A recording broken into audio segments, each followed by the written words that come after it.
Je suis plutôt timide mais à l'écoute de mes amis. Il y a un couloir un peu particulier dans mon lycée. C'est le seul à être peint de belles scènes colorées du sol au plafond. Les jeunes y gravent un peu partout leurs promesses et leurs prénoms, au crayon et au feutre. Comme tout le monde, je l'ai fait aussi avec mes amis, lors de ma première année. Aujourd'hui, j'ai 17 ans, et je suis en terminale à Creil, et j'habite à Nogent. Mes parents se sont installés en France 1 an avant que je naisse. Ils ont tout donné pour mon petit frère et moi. Ils partaient tôt et rentraient tard. On a très vite été indépendants. Aujourd'hui, je sais me débrouiller seule et m'occuper de moi aussi bien que des autres. Les autres, c'est ma famille, par exemple. Elle est originaire de Maurice. Je suis allée plusieurs fois là-bas, une fois tous les 4-5 ans, toujours un mois durant. Mes grands-parents y vivent toujours, quelques oncles et quelques tantes aussi. Je me sens bien sur cette île, comme à Nogent d'ailleurs. J'ai 2 cultures et j'en suis très fière. Quand je rentre à la maison, après le lycée, je retrouve un autre monde. Celui des prières à Ganesh ou à Shiva en fin de journée, celui des lehengas et des saris multicolores, celui des langues qui virent au créole et du sega que mon père adore. Je ne le danse pas, du moins pas encore. J'apprendrai peut-être un jour avec lui à l'île Maurice. Mais pour l'instant, j'aimerais devenir architecte. J'y pense depuis très longtemps. J'adorerais imaginer, dessiner et concevoir des lieux de vie, des monuments, un beau et grand musée des arts et des cultures.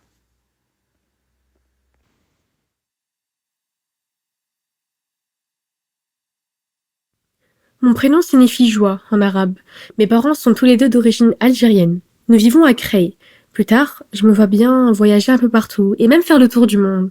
Mais d'abord, j'aimerais partir en Angleterre pour finir mes études, de quoi parfaire mon anglais et me permettre de m'ouvrir un peu plus aux autres. Je suis plutôt discrète, timide même. C'est simplement que j'ai du mal à partager mes émotions. Avec mes amis, c'est pourtant tout le contraire. Ils me font rire, ils me donnent confiance en moi. Ce que j'aime par-dessus tout, c'est aller au cinéma avec eux et boire des bubble tea, frissonner devant des films d'horreur, rêver devant des Disney, être transporté, pleurer, frémir. Tous ces films que j'ai vus font partie de moi, de mon quotidien et de mon imaginaire. Et puis j'aime la mode. Je trouve que c'est une belle façon de se démarquer et de montrer qui l'on est réellement. J'ai d'ailleurs le sentiment aujourd'hui que les vêtements que je porte me définissent bien. Récemment, je me suis mise à la boxe. C'est très vite devenu une passion et un besoin. J'ai même remporté un premier combat. C'était un test pour savoir si je pouvais combattre au niveau amateur. On m'a désigné une adversaire. Ça a duré 3 minutes. J'ai reçu pas mal de coups, mais j'en ai donné bien plus encore.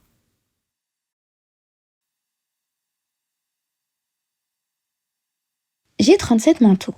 Cela peut paraître excessif, surtout dans le monde dans lequel on vit aujourd'hui, mais pour moi, ce sont des pièces qui ont le pouvoir de nous différencier des autres.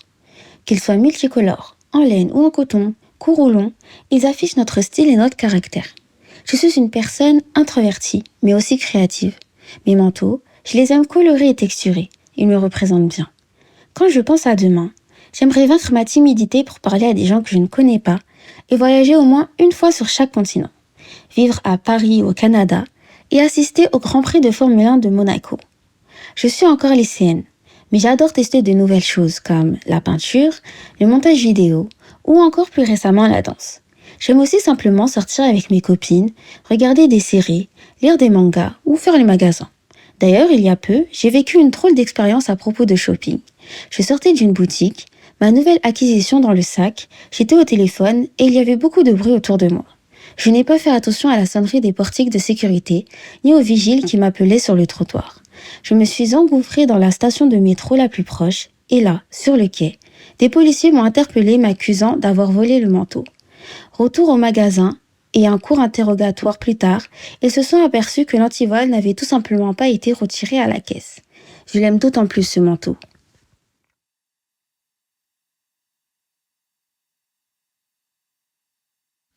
Je suis une pure picarde, née à Amiens et arrivée dans la baie de Somme à 36 ans. C'est à ce moment-là que j'ai redécouvert la mer, ou plutôt la baie. À présent, mon bien-être dépend d'elle, de sa richesse et de sa beauté. Des tas d'ornes de belon et leur nurserie de 50 poussins. Du vol des huîtriers épis, dont les nuées ressemblent à des bancs de poissons dans le ciel. De ses lumières, de son ciel, de son calme apparent. Des phoques émergeant de l'eau, venant à vous, se demandant ce que vous êtes, ce que vous faites là. C'est aussi ici que j'ai découvert et que je pratique mon sport favori, la pirogue. pas vraiment une embarcation du coin, mais elle se prête très bien à l'environnement de la baie. Comme tous les sports de pagaie, à force d'en faire, on développe une musculature importante. Et puis ce sont encore des sports de vrais mecs, avec tout ce que ça implique de remise en cause de leur virilité quand une fille l'emporte. Quand je suis pas sur l'eau, je suis professeur d'histoire géo dans un lycée professionnel du Vimeux. Un bassin industriel historiquement tourné vers la serrurerie et les métiers d'outilleurs. Une zone un peu naufragée, mais où il y a du boulot. Je suis très libre dans les choix des œuvres que je fais étudier à mes élèves, ce qui me permet d'aborder des problématiques qui les concernent ou qui les concerneront un jour. Certains me tiennent à cœur plus que d'autres, comme le féminisme avec Mona Chollet et Virginie Despentes. En tant que prof, on plante des graines et parfois, heureusement, ça fonctionne.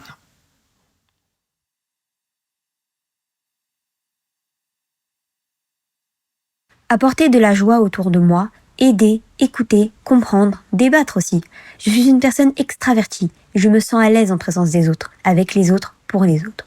Je suis là pour eux quand ils vont mal, quand ils ont besoin de moi et quand ils vont bien aussi.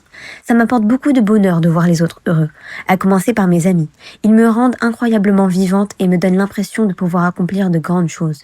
Indissociable de ma vie et de ce que je suis, il y a également ma religion. La pratiquer m'apaise et je la trouve magnifique. Comme mes amis et mes parents évidemment, elle est un pilier majeur pour moi qui me permet de comprendre mes aspirations et de trouver mon équilibre. Grâce à elle, grâce à eux et grâce à tout cela, je sais ce que je veux et quelle est ma vocation. Je veux aider les gens.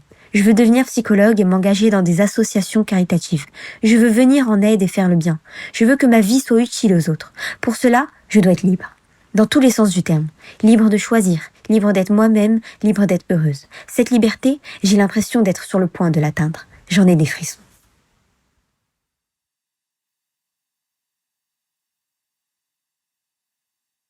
Je viens de Comble-la-Ville, en Seine-et-Marne. Rien de très exotique. J'en suis parti assez vite d'ailleurs, grâce au mannequinat. J'ai commencé à 15 ans, payé, nourri, logé. Avec mes parents, le contrat était simple. Tu fais ce que tu veux, mais tu passes ton bac. J'ai fait les deux. Je tournais plutôt bien à l'époque. Des Fashion Week à Milan, pour Alexander McQueen, ou à New York, puis le Brésil pendant 2 ans, où j'ai appris le portugais. J'ai arrêté à 21 ans. Entre les directeurs de casting vicieux et les photographes prétentieux, j'en ai eu ma claque. Je voulais une vie plus simple, être plus autonome. Alors je suis devenu serveur à Paris, puis chef de rang. Et finalement, ça ne me changeait pas beaucoup de ma vie d'avant. J'ai continué de vivre la nuit, de rencontrer plein de gens. De toutes ces années, j'ai pas gardé d'amis, mais plein de tatouages et autant de souvenirs. J'ai fait le premier à 18 ans, imitant les mecs autour de moi. Un tatouage par pays visité. Souvent sur le thème des oiseaux d'ailleurs. Il y a aussi des choses plus personnelles que j'ai faites moi-même, plus ou moins ratées. Le gros aigle solitaire sur mon ventre évoque mes origines polonaises. Il n'est pas terminé. Le tatoueur a disparu. Un type bizarre qui recevait chez lui entre ses chiens et des serpentins de papier tue-mouche. Et puis cette passion a fini par passer. Il faut dire que c'est plus douloureux à chaque fois. Aujourd'hui, je suis père au foyer et c'est ma femme qui bosse. Je m'occupe de ma fille à plein temps. C'est ma mission, j'adore ça. J'adore ma fille. Je lui fais découvrir Paris à pied. On mange des crêpes et on visite la ville. Je suis pas pressé du tout qu'elle rentre à l'école.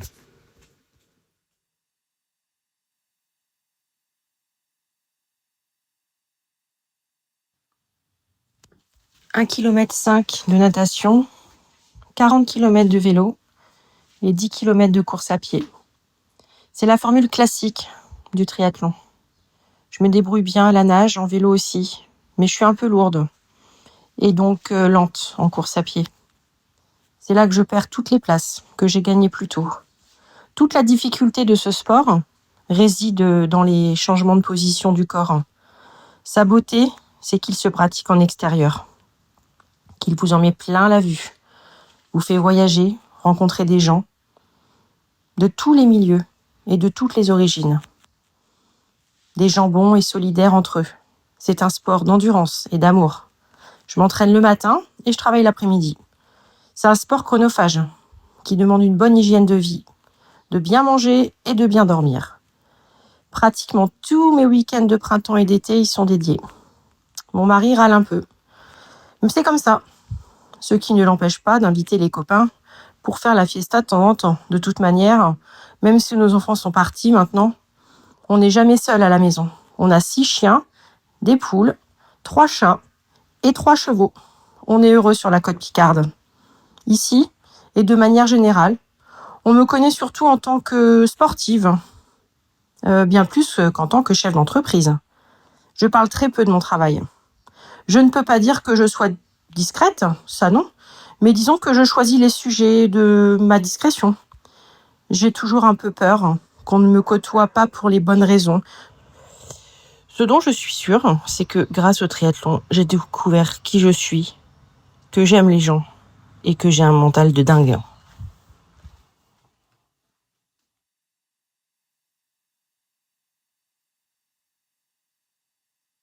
J'ai fait une course à pied quand j'étais petite, d'abord toute seule.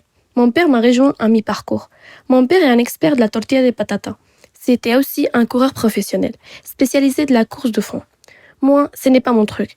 Je m'ennuie assez vite, mais j'ai tout essayé. Le basket, la gymnastique, le volley, le handball, la natation.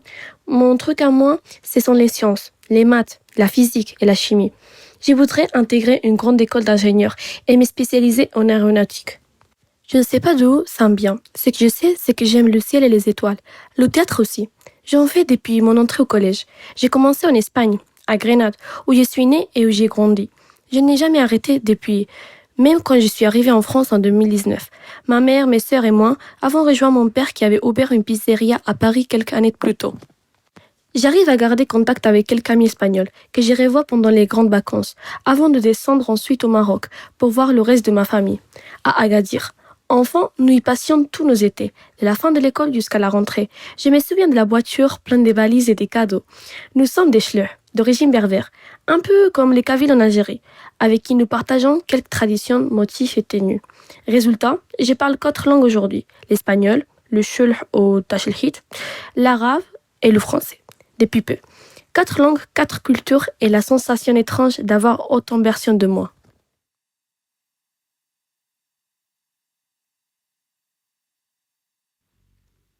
Lorsque j'en ai l'occasion, hors période scolaire, j'aime profiter de mes matinées, surtout quand il fait beau.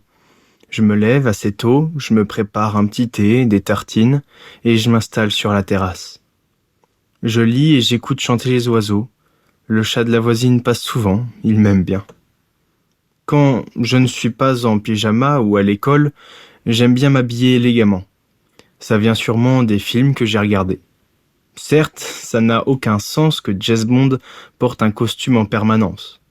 Mais j'ai toujours adoré ça. Déjà en primaire, j'avais demandé à mon père une chemise et une cravate pour la photo de classe. Mon père est un grand cinéphile.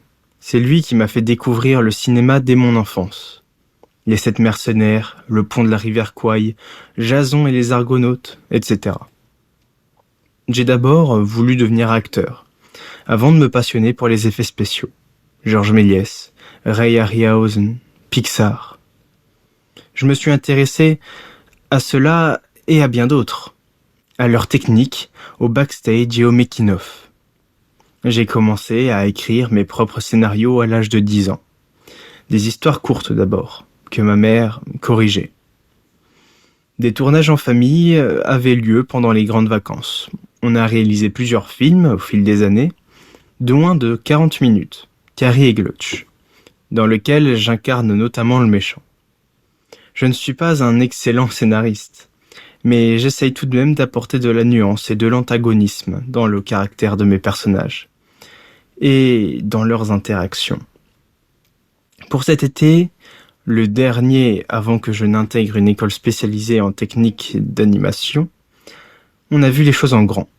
Un long métrage, avec un rôle pour tout le monde, parents, cousins, oncles et tantes, frères, sœurs et même les amis. On célébrera peut-être ça en dégustant l'une de mes spécialités, un ragoût de lapin accompagné de la bière et de petits légumes dans lesquels il a mariné, inspiré de celui que cuisine Sam Gamgee dans Le Seigneur des Anneaux.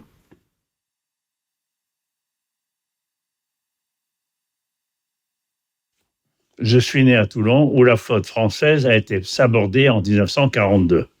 J'y étais, je m'en souviens. On a fui Marseille, puis à Cherbourg où j'ai connu le débarquement avant d'arriver à Dury, dans la Somme. Enfant, surtout dans les villes, j'ai connu la faim. C'est terrible d'avoir faim. Quand on l'a connue, la faim, on ne gâche plus rien. C'est sûrement pour ça que je suis devenu cuisinier, pour ne plus manquer si la guerre revenait. J'ai d'abord trouvé une place dans une pâtisserie avant de partir en Algérie pour mon service militaire. À mon retour, tout s'est enchaîné, comme le restaurant où j'ai travaillé. Du buffet de la gare d'Amiens, je suis parti à Vittel, puis à Paris, où j'ai intégré les cuisines comme entremétier. J'ai commencé à la brasserie La Lorraine, place des Ternes. Tino Rossi venait souvent dîner, du jambon d'York et des pommes dans le coin de rue. J'y ai fait à manger pour Charlie Chaplin aussi, 3 fois. Côte d'agneau et haricots verts, c'était son plat. Je suis passé par la Couèche, rue des Capucines, où j'ai appris à préparer les sauces, chez Maxime, rue Royale, au Terminus, rue Saint-Lazare, au Pavillon Dauphine, puis au Grillon, à la Coupole Montparnasse et au Moulin d'Alsace sur les Champs-Élysées. J'ai rencontré ma Denise aussi, que j'avais ramenée de Normandie. Jeune marié, on a d'abord habité sous les toits rue Clichy, à côté du Casino de Paris. Un vrai four l'été, un frigo l'hiver. On ne se plaignait pas. Quelques années plus tard, on m'a parlé d'une affaire à Amiens, les cultivateurs. On y a passé 30 ans. Ma tête de veau était exceptionnelle. Une vraie tête de veau sauce gribiche comme on doit la manger. J'ai même inventé une recette, le pied de porc farci picard. C'était un bon restaurant.